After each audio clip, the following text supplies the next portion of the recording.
Hello and thanks for joining us. A Maple Grove family scored a victory over a local school district this week in the nation's highest court.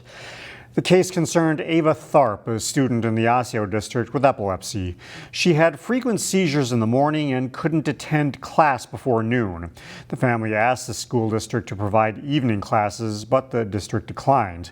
Ava's family sued the district for disability discrimination.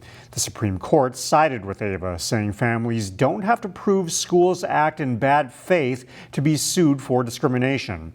That lowers the standard of proof for discrimination cases, so more families across the nation may be taking their local school districts to court. A vacant plot of land in Golden Valley could soon be developed into a single-family home through the city's HOPE program. Home Ownership Program for Equity. It's a city-run program where we purchase vacant lots. So far, it's just been vacant land that MnDOT had for highway projects that they never used or needed. And then we partner with qualified developers to build homes on the lot, either single-family homes or twin homes. That piece of land is along Lilac Drive, just east of Highway 100 and south of Highway 55. City leaders want to build an affordable home on the triangular-shaped lot. The HOPE program provides owner-occupied housing for those earning between $75,000 to $100,000 per year. It cannot be turned into a rental property. However, at a planning commission meeting last month, some neighbors raised concerns. This is a terrible lot. I'm not sure why we would want to develop housing for someone that's facing a major highway on a busy frontage road. There's folks that have lived in Golden Valley, people of color, black. We've bought our homes like everybody else. I'm just not sure why there needs to be this kind of special program that just has a little bit of unintended, but a little bit of condescension to it. Despite the residents' concerns, commissioners said it meets the city's goal of providing affordable housing options. City Council has made this a point of emphasis, and this is a perfect lot for an opportunity to find additional housing in a city like Golden Valley. The Planning Commission ultimately voted to rezone the land. The City Council will review the plan on June 17th. Brooklyn Park could soon have its first Hindu place of worship. There's a Hindu group based in Brooklyn Center that has outgrown its existing location. The congregation wants to move to a larger facility in an industrial area of Brooklyn Park. It's located in the western area of the city off Wyoming Avenue. If it's approved, they expect to see 200 to 300 worshipers for Sunday services. The Brooklyn Park Planning Commission has recommended approving the plans, but the City Council has the final say on June 23rd. The city of Robbinsdale is revisiting steps to rename one of its parks. The City Council held a work session this week on a resolution to rename Sanborn Park.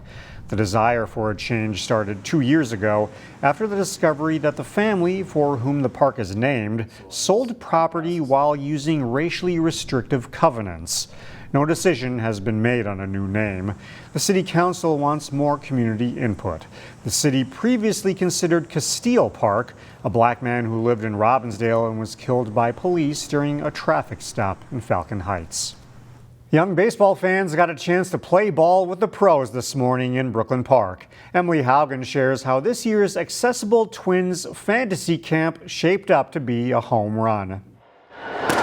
Step into the Twins Fantasy Camp, and you'll get to witness the power of play. I truly believe that recreation is a right, not a privilege. Everybody deserves the opportunity to be able to recreate with their peers in an inclusive environment. It's a free camp for kids with disabilities. Here, 60 of them are learning the ropes of baseball and softball. Games typically played on Brooklyn Park's wheelchair softball field are happening inside the Community Activity Center. This event has grown every year. City Adaptive Rec Specialist Aaron Bonikowski says it is always a hit, even when you have to play inside. While the weather may not have been in our favor, I'm so thankful to have a fantastic partnership and backup space so we can still make this wonderful event happen. The camp is a joint effort. Brooklyn Park, the Minnesota Twins, and Courage County Rehabilitation Institute came together to make the event accessible and exciting. I like coming back and seeing a lot of the parents. Trisha Brisbine and her son Charlie have made it every year since 2021. These opportunities for us and for my son are few and far between, and they're just really, really appreciated. Ready? The kids stay engaged. They get to play catch with Twins players, volunteers, and each other. I like it. Brisbine says everyone's effort doesn't go unnoticed. One of the most important things is I think Charlie feels welcome here.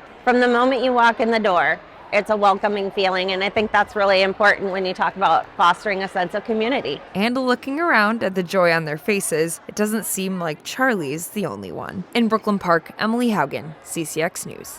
Kids were sent home with free swag, including tickets to a Twins game this season. This event kicks off Brooklyn Park's Adaptive Rec Friday series. We'll post more details on what's coming up at ccxmedia.org. For the first time, Brooklyn Park and Brooklyn Center are partnering to celebrate Juneteenth. It's happening a few days after the holiday on Saturday the 21st at North Hennepin Community College. Committee member Cindy Hill says it's a family event for all ages with a resource fair along with food, family activities, and music. This is the 160th year of this great celebration. So if nothing come out, find out exactly why this is a national holiday. Hill says they're seeking more volunteers to make the event happen.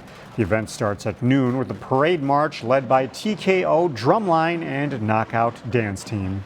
It's good to do good for your community and just show people your talent and keep you out of trouble and show that there's more good in the world than you really think.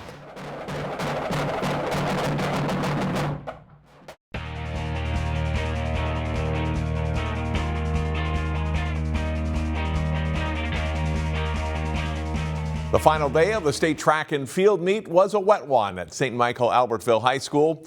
Several Class 3A local athletes competed for state titles. Chaz Moots has the recap. Strong winds and consistent heavy rain persisted all evening at the Class 3A state track and field meet. PRs hard to come by. Starting off in the girls 4x800, two local teams, Wayzata and Maple Grove, nearby at the midway point of the race. The Trojans with a slight lead over the Crimson. Wayzata was able to break the lead wide open later on. Julia Link, the anchor, her and Addison Neitz, Allison Clayman, and Lila Golem take first overall with a time of 9 minutes 16 seconds. Maple Grove finished second with a 9:25. This is the tail end of the boys 4x8. Good finish between Wayzata, Egan, and Mounds View. Thomas Burnt holds off for first place in the heat. The Trojan relay team of Burnt, Evan Furks, Connor Vera, and Matthew Adams finished second overall with the 8:01 time. Next event, girls 100-meter hurdles. Another Wayzata runner near the top, junior Jessica House, neck and neck with Lakeville South's Eva Welsh. Welsh ends up beating out House by 0.3 of a second. House takes second in the 100 hurdles, and she took fourth in the 300 hurdles. In the boys 110 hurdles, Maple Grove's Max Miley battles for a fourth place finish. He clocked a time of 14.48 seconds. Wayzata's Maddie Gullickson won the 3200 on Tuesday. She took second in the 1600 last year. This year she finishes in first in a time of 4 minutes 49 seconds. On the boys side of the 1600, Will Weber running in his last race as a Trojan. He fights for 8th place, clocking a 4 minute 23 second time. Henry Risser wrapped up his decorated Hopkins career with a first place finish in the 800. 1:52 his time on Tuesday's prelims. In the better weather, Risser ran a 1:48.90, which is a new Minnesota high school state outdoor record. Risser goes back-to-back as state champ. Another relay win for the Wayzata girls in the 4x200. A minute 40 was the time that Constanza Castillo, Caroline Voss, Tessa Chern, and Tenley Senden put together. The Trojan girls finish as team state champions, scoring a total of 102.5 points. In St. Michael, Chaz Moots, CCX Sports.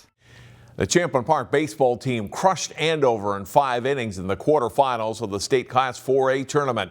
They got plenty of chances early in the semifinals against Minnetonka, too. Jay Wilcox has highlights. CHS Field, the site for the Class 4A baseball semifinals, as Champlin Park meets Minnetonka. Up 1-0 in the second, Nick Carlson lines a hit over second base for Champlin Park. Preston Nelson scores on the play, and it's 2-0 Rebels.